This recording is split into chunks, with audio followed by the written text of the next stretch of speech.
Oi, gente, beleza? Boa noite. Aproveitando um tempinho aqui, tem uma sessão hoje às 19 horas, agora são 18 horas e 12 minutos. Não sei que horas eu vou subir esse vídeo, mas enfim, já faz um tempinho que eu não gravo vídeo, né? IGTV. Eu só gravo quando eu tenho alguma vontade, quando eu tenho vontade, tem demanda, né? E hoje eu resolvi conversar com vocês, até porque houve demanda, tanto por parte de supervisionandos, supervisionandas, analisandos, analisandas, alunos, né? Em especial aqueles que estão começando nesse maravilhoso percurso da psicanálise, né? Então hoje deu vontade de conversar com vocês um pouquinho sobre as duas tópicas freudianas, né? A primeira tópica, onde Freud define o consciente, o inconsciente, o pré-consciente. E a segunda tópica, que ele dá uma dinamizada nisso tudo e comenta conosco, e a gente trabalha até hoje com essas duas tópicas. Nessa segunda, que é chamada de tópica estrutural, ele trabalha o id, o ego e o superego. Na verdade, desde 1895, Freud vinha batalhando para entender essa questão do inconsciente. Tem a sua obra O Projeto, onde ele tenta dar uma visão neuroanatômica ao aparelho psíquico. Não rola, né? Depois ele faz estágio com Charcot na França, aí entra hipnose, catarse. Depois ele escreve junto com Brauer, que foi seu professor, o estudo sobre as histéricas, ainda nessa visão de hipnose, de catarse e tal. Mas foi efetivamente no livro A Interpretação dos Sonhos, né? Se não me engano, 1900, onde ele consegue, né, essa maravilha que a gente trabalha até hoje, né? Então, aliás, perguntaram para Freud, né, Freud, defina numa palavra a psicanálise, essa ciência psicanalítica. Ele definiu inconsciente, ponto, tá? Então, na primeira tópica, chamada tópica topográfica, que vem de topos, lugar, ele coloca as coisas nos seus devidos lugares, né? Então ele primeiro explica o inconsciente, que é algo revolucionário, né? Por isso nasceu a psicanálise. Algo bem dinâmico ele tenta colocar no aparelho psíquico, né? Esse inconsciente ele foge a qualquer racionalização consciente do que se pensava antes. O que tem nesse inconsciente? Experiências, sensações, desejos, repressões, tudo aquilo proveniente desde a nossa infância, relação com os pais, com o meio, né? Tudo que a gente sentiu, tudo que a gente viveu, uma palavra, uma frase, aliás, não é só da infância, né? Tudo que a gente sente, né? Fica lá no inconsciente primeiro. Por isso que a gente chama o inconsciente, o que está lá a gente chama de representação das coisas, né? Aquilo que muito subjetivamente, de modo tremendamente íntimo, está lá guardadinho, tá? Então, vamos lá. Esse inconsciente ele está cheio de energia. Freud chamou de catexia, que é uma energia opcional, ou seja, aquilo que busca descarregar. Tudo que está lá quer ser satisfeito, né? Por isso que ele é regido, a gente chama pelo princípio do prazer, né? Ou seja, tudo que está no inconsciente quer vir para fora, né? Quer se satisfazer aquele prazer, né?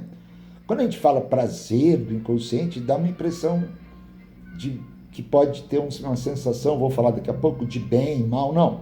Prazer em satisfazer uma pulsão que está lá tremendamente energizada. Um bom exemplo, esse cara aí que está matando gente lá em Brasília, a energia pulsional dele é matar. Então ele quer satisfazer isso, né? Muito bem. Algumas coisas que vão ajudar a entender esse inconsciente. Primeira coisa, lá não tem dúvida. O inconsciente não tem dúvida de nada, não tem incerteza. Lá ele simplesmente pulsa. Lá não tem bem, não tem mal, não tem o que é amor, o que é ódio. Tudo ocorre simultaneamente, tá? E outra, ele é atemporal. É muito interessante a gente ver na clínica, analisando ou analisandas de modo simbólico, repetir situações, né, quando o inconsciente vem à tona, vividas na infância, né? Então, ele não tem uma cronologia, tá? Não segue nada temporal, né? Muito bem, mas já pensou se a vida fosse só inconsciente? Nós vamos entender isso melhor na segunda tópica. Seria uma doideira, né, meu? Tá? Se tudo se pudesse ser regido pelo princípio do prazer, olha, eu quero satisfazer tudo que está lá pulsando, toda essa energia. Para que isso não aconteça, Freud conceituou o que a gente chama de pré-consciente, que serve como uma barreira, né, entre aquilo que é inconsciente e o que pode vir à tona. Ou seja, tudo aquilo que consegue passar, ou está lá guardadinho no pré-consciente, de alguma maneira a gente tem acesso, né? São os atos falhos, os sentimentos, a linguagem verbal ou não verbal, né? Por isso que a gente chama que a gente diz que no pré-consciente contém a representação da palavra. É lá que a gente tem muito acesso, né? Aliás, é só lá que a gente tem acesso àquilo que migrou de alguma forma, camuflada, do inconsciente para o pré-consciente, beleza? E o que vem a ser, então, nessa primeira tópica freudiana, o consciente. O consciente é a instância, né, daquilo que está disponível imediatamente na nossa mente, né? Então, o que a gente vê, o que a gente fala, o que a gente pensa, o que a gente ouve, o que a gente olha. Então, é aquilo que passou, né, pelo inconsciente, pré-consciente e está no consciente. Lacan, mais tarde, um pouco depois de Freud, ele coloca uma frase belíssima para explicar tudo isso, do jeitão dele, né? Na verdade, na linguagem de hoje, a gente diria que ele deu uma zoada no Descartes, né? Aquele filósofo que disse assim, penso, logo existo, né? Lacan coloca assim, penso onde não sou, portanto, sou onde não penso. Então vamos entender. A primeira parte da frase, penso onde não sou, ele se refere ao consciente. Ali a coisa já é camuflada, né? Ali já é para o indivíduo viver no meio. Ah, mas então eu sou falso? Não, é você, tá? Então penso onde não sou. Então onde eu já pensei, já passou pelo crivo, vamos dizer assim, do pré-consciente, veio ao consciente. Na segunda parte da frase, portanto, sou onde não penso, lá é o inconsciente, beleza? Daí Freud quis dar um dinamismo maior a isso, tá? E criou a segunda tópica, chamada tópica estrutural, ou seja, ela não elimina a primeira tópica de modo algum, mas ela completa. E ele cria, então, os elementos id, ego e superego. Aqui vale um parênteses, né? O ego da psicanálise não tem absolutamente nada a ver com autoestima, com o ego do senso comum, com o ego de outros métodos terapêuticos que tem a ver com autoestima, não. É um elemento, uma instância psíquica, tá? Então, o que é o id? Eu costumo dizer que o id é animal, tá? Ele é puro instinto, ele é pura energia pulsional. Tanto é que ele, lembrando da primeira tópica, esse elemento é totalmente inconsciente, ele não tem contato com o consciente. Agora, imaginou se o id pudesse pulsar e fazer o que ele quer? Lá não tem nada de bom, de mal, do que é certo, do que é errado, lá é instinto, né? Então, que que é que faz essa mediação, né? O que censura o id para a gente não fazer tudo que a gente quer, tudo que o nosso id deseja, de bem ou de mal, de amor, de ódio, é o superego. Então a gente fala que o superego é o elemento censor.